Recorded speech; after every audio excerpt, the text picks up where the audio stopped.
जातिवादी सोच रखने वाले लोग बीएसपी को नीचा दिखाने में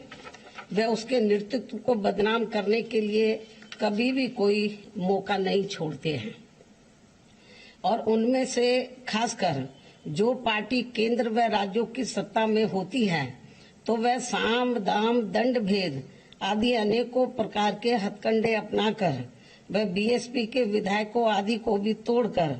हमारी पार्टी व मूवमेंट को कमजोर करने में ही लगातार लगी रहती है। और खासकर कांग्रेस व बीजेपी आदि जैसी ये विरोधी पार्टियां ये रत्ती भर भी नहीं चाहती हैं कि परम पूज्य बाबा साहब डॉक्टर भीमराव अम्बेडकर का मानवतावादी संविधान उनकी सही मंशा के हिसाब से इस देश में लागू हो तथा यहाँ बहुसंख्यक गरीब मजलूम व उपेक्षित वर्गों आदि के जीवन स्तर में कुछ सुधार होकर उन्हें लाचारी व गुलामी के त्रस्त जीवन से थोड़ी राहत एवं मुक्ति मिल सके। जबकि यहाँ यूपी में बीएसपी के नेतृत्व में 4 बार के रहे शासनकाल में प्रदेश ही नहीं बल्कि पूरे देश ने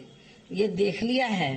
कि विशेषकर सामाजिक परिवर्तन एवं आर्थिक विकास से लोगों के जीवन में कैसा जरूरी बुनियादी सुधार लाया जा सकता है। हालांकि इस मामले में दूसरी सभी पार्टियों का रिकॉर्ड, जो विरोधी पार्टियों का रिकॉर्ड है, वो मुंह में राम बगल में छुरी वाली कहावत को ही अब तक दर्शाता रहने का ही रहा है। ऐसे में ये स्पष्ट है कि विशेषकर कमजोर वर्गों, जनहित व जन कल्याण के खास मामले में बीएसपी के आयरन विल पावर किसी भी विरोधी दल को कैसे पसंद आ सकता है। इसलिए उनका षड्यंत्र पहले की तरह ही अभी भी लगातार जारी है और ये सब देश में होने वाले इस बार के राष्ट्रपति चुनाव के दौरान अब फिर से हमें यहाँ देखने को मिला है। इस संबंध में भाजपा जहां सर्वसम्मति से सत्ताधारी एनडीए गठबंधन के उम्मीदवार तय करने के लिए अपनी विपक्षी पार्टियों से संपर्क करने का दिखावा करती रही है, तो वही विपक्षी दल एक संयुक्त उम्मीदवार तय करने के लिए अपनी मनमानी बैठ के करते रहे हैं और इन्होंने उस प्रक्रिया में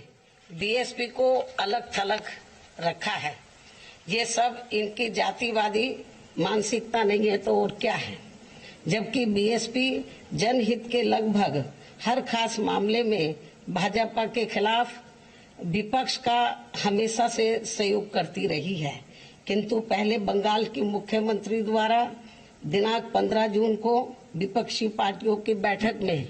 एक तरफा व मनमाने तौर पर केवल चुनिंदा पार्टियों को ही बुलाना और फिर उसके बाद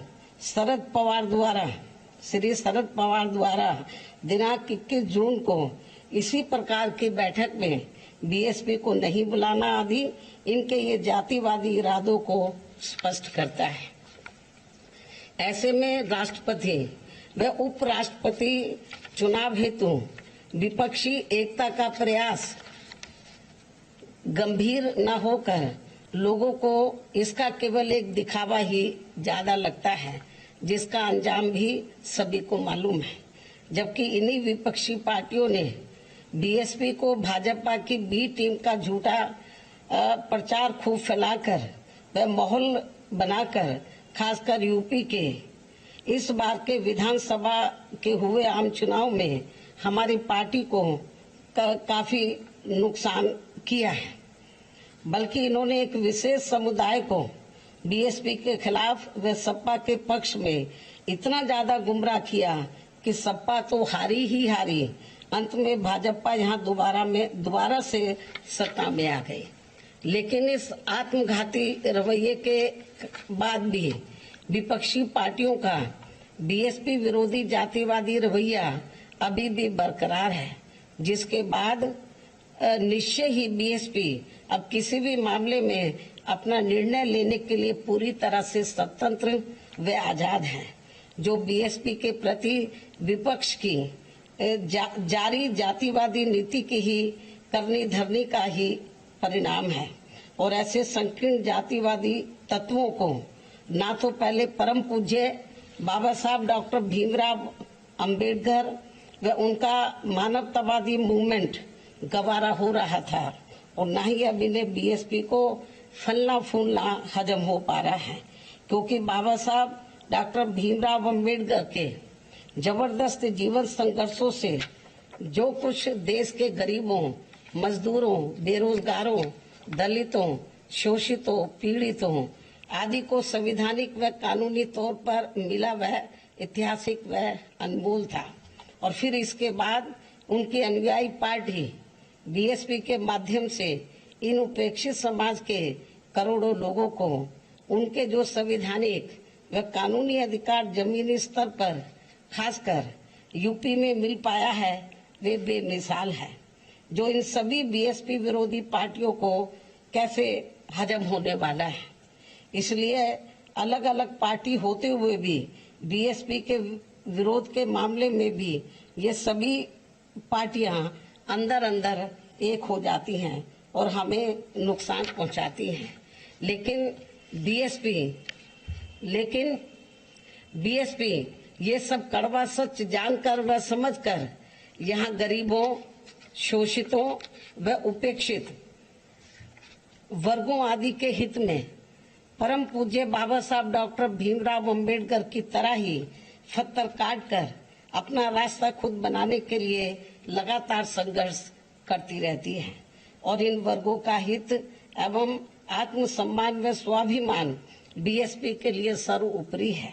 जिसके लिए हमारी पार्टी कभी भी किसी से कोई समझौता कतई नहीं करती है तथा वर्तमान समय में इसी कड़ी में राष्ट्रपति चुनाव में अपना फैसला खुद लेने के लिए स्वतंत्र है, आजाद है, जिसके तहत ही हमारी पार्टी ने आदिवासी समाज को अपनी मूवमेंट का खास हिस्सा मानते हुए द्रौपदी मुर्मू को राष्ट्रपति पद के लिए अपना समर्थन देने का फैसला लिया है। और हमने ये अति महत्वपूर्ण फैसला बीजेपी व इनके एनडीए के पक्ष में नहीं और न ही इनके विपक्ष यूपीए के विरोध में कोई सोचकर लिया है, बल्कि अपनी पार्टी व मूवमेंट को विशेष ध्यान में रखकर ही एक आदिवासी समाज की योग्य व कर्मठ महिला को देश का राष्ट्रपति बनाने के लिए ये खास फैसला लिया है। हालांकि वह कितना फ्रीली होकर वह बिना किसी दबाव के कार्य कर पाएगी, ये तो आगे चलकर समय ही बताएगा। अंत में अब मैं अपने आदिवासी समाज की महिला को देश का राष्ट्रपति बनाने के लिए अपनी पार्टी का वोट देने का ऐलान करते हुए अपनी बात यही समाप्त करती हूँ। धन्यवाद।